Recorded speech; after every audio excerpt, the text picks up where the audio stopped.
On a vu ces images à l'instant, on en verra d'autres tout à l'heure également. On a le sentiment que la route leur appartient, en fait. C'est clairement une appropriation de l'espace public. Hein. Ils ont décidé de s'affranchir des normes en vigueur, simplement de la sécurité des autres usagers de la route, tout simplement. Ils s'en affranchissent. Ils ont décidé de faire le show pour tourner leur clip de rap. Et puis, voilà, ils s'installent à plusieurs dizaines sur l'autoroute. Et la police ne peut rien faire contre ça? Alors, la situation, là, alors, comme je vous entendais dire qu'ils avaient fui rapidement, bon, on reviendra sur les non-interpellations, mais par exemple sur la prévention, là, ça va surtout partir de la source du renseignement. Si nous avons une information exploitable pour anticiper ce phénomène, on aurait pu en amont largement établir des contrôles. Une fois qu'ils sont sur l'autoroute, le problème des interventions de police, c'est qu'il faut toujours un équilibre entre le but recherché et les conséquences éventuellement de ce but, de l'objectif. Et là, aller tenter de les interpeller sur un axe routier, déjà, ça aurait neutralisé l'axe routier pendant de très longs moments, ce qui aurait été préjudiciable pour les autres usagers, et le risque aussi que les individus, il y ait des suraccidents, que même certains tentent de franchir les barrières de sécurité. Tout simplement, l'intervention de police n'était pas possible sur le moment. Donc c'est-à-dire qu'il faut les laisser faire et attendre que ça se termine. En tout cas, sur ce qui s'est passé, oui, malheureusement, oui. Les laisser faire, sinon, si encore une fois on avait l'information, non, on les aurait, bien sûr que non, on les aurait pas laissé faire. Mais sur le moment, effectivement, on n'a pas le choix. Il faut qu'encore une fois, qu'il faut que notre intervention n'engendre pas d'autres difficultés. Et les difficultés, elles étaient pour les autres usagers. Ludovic Astier, on a beaucoup entendu dire que vous aviez des ordres qui vous demandaient de ne pas intervenir pendant ces rodéos sauvages pour ne pas partir et pour ne pas risquer d'accidents. Certains disent c'est vrai, d'autres disent c'est faux. Quelle est la réalité? Est-ce que vous, policiers, vous avez des consignes? On vous dit, quand il y a des rodéos sauvages, n'intervenez pas parce qu'on risque des accidents graves. Oui, de toute façon, sur tout ce qui est engin de roue, de manière quotidienne, alors sur des refus d'obtempérer, mais les rodéos, on peut les classer un petit peu dans ce domaine finalement, parce que très certainement que si un véhicule de police veut l'intercepter en mettant le gyrophare et le deux-ton, bien évidemment qu'il y a de grandes chances qu'il ne s'arrête pas. Donc oui, dans ce cadre-là, évidemment que les consignes sont de ne pas les intercepter. Les possibilités pour un équipage de police d'intercepter un véhicule en fuite, que ce soit un véhicule de roue, un véhicule 4 roues, sont très très très limitées. J'ai envie de vous dire, hormis pour des crimes de sang, le reste, on ne peut pas intervenir. Mais on se dit aussi que ces gens-là se disent qu'ils risquent pas grand-chose. Là, c'est étonnant parce qu'il y avait visiblement ce garçon qui était à la tête déjà des fameux Dalton, qui a fait de la prison pour ça, qui a été incarcéré, qui ressort et qui recommence. Est-ce que ça veut dire que les sanctions ne leur font pas peur? Je crois que le message est assez clair de sa part, en tout cas. Je pense qu'on peut dire qu'ils s'en foutent complètement, même. Ça leur fait pas peur. Et puis, en plus, le texte de loi qui encadre ces rodéos, les sanctions qu'ils encourent, c'est aussi malheureusement un message qui les encourage à s'affranchir un peu de tout ça, parce que c'est pas grand-chose. La commission de l'Assemblée nationale qui s'était déplacée dans toute la France et qui était venue sur Lyon, en l'occurrence, des députés étaient venus, ont fait une évaluation au niveau national. Ils ont complètement compris les risques qu'il y avait dans cette pratique, mais pour l'instant, c'est vrai que la philosophie des élus, la philosophie des élus à l'Assemblée nationale, mais aussi des élus municipaux ou de métropole, c'est plutôt de contenir l'intervention de police, parce que effectivement, ils ont très peur qu'une intervention de police se déroule en engendrant un accident pour un autre usager, ou même si c'est un des auteurs de ces rodéos. Donc, ils ne souhaitent pas avoir ce risque encouru, donc les interventions de police sont limitées. J'ai envie de dire que ce week-end, on a évité le pire parce que, bon, c'est vrai, la circulation a été bloquée, c'est énervant pour les gens qui sont bloqués, je suis d'accord. Mais on imagine, on les voit circuler à pleine vitesse dans la ville. On se dit, un gamin qui traverse, une vieille dame, ou pas forcément vieille d'ailleurs, hein, n'importe qui traverse, y compris sur un passage clouté. Je n'ai pas le sentiment qu'il s'arrête au passage clouté, je n'ai pas vraiment le sentiment qu'il s'arrête au stop non plus. Voilà, on se dit, à chaque fois, on frôle le drame. On frôle le drame, c'est sûr, mais M. Morandini, permettez-moi quand même d'apporter une petite nuance sur l'autoroute. Il ne s'agit pas uniquement que de se dire les véhicules sont embêtés, sont arrêtés. Il faut savoir que sur un axe routier, les véhicules quand même roulent à vitesse assez élevée, même en respectant les limitations de vitesse, et procéder à un ralentissement et un blocage complet d'une voie de circulation avec des véhicules, encore une fois, qui roulent à vitesse élevée, c'est un risque très clair que ce risque ne soit pas anticipé par les usagers qui arrivent sur l'arrière et qui est un accident très grave.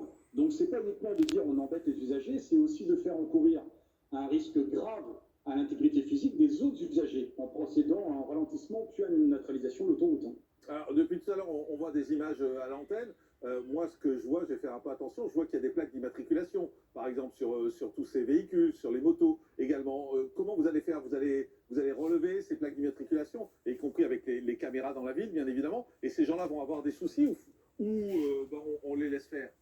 Bah, déjà, il va falloir avoir, évidemment, que si les personnes sont clairement, de toute façon, on va exploiter les images, on va faire des arrêts sur images, on va les identifier, les comparer à ceux qu'on connaît, à nos bases de données, aux fichiers police et justice. Et puis encore faut-il que les plaques d'immatriculation soient bonnes. Je souhaite rappeler également que sur de nombreux engins qui avaient utilisé les Dalton, de nombreux véhicules avaient été signalés volés. Et qu'est-ce qui risque? Qu'est-ce qui risque? Alors déjà, encore une fois, il va falloir clairement identifier leur action même. C'est-à-dire, il ne s'agit pas de dire qu'ils ont uniquement participé à un attroupement.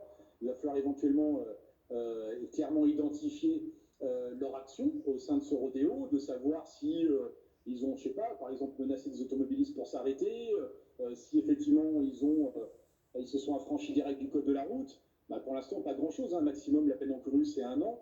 Mais le plus important serait la confiscation et la destruction des véhicules. Vous dites la peine encourue, c'est pas grand-chose, c'est 1 an. S'ils ont vraiment 1 an et que c'est du ferme, c'est beaucoup. Mais en général, c'est quoi les condamnations? En général, malheureusement, c'est souvent du sursis, éventuellement une amende, un stage peut-être de citoyenneté, ou leur dire c'est pas bien, attention, il faut respecter le code de la route.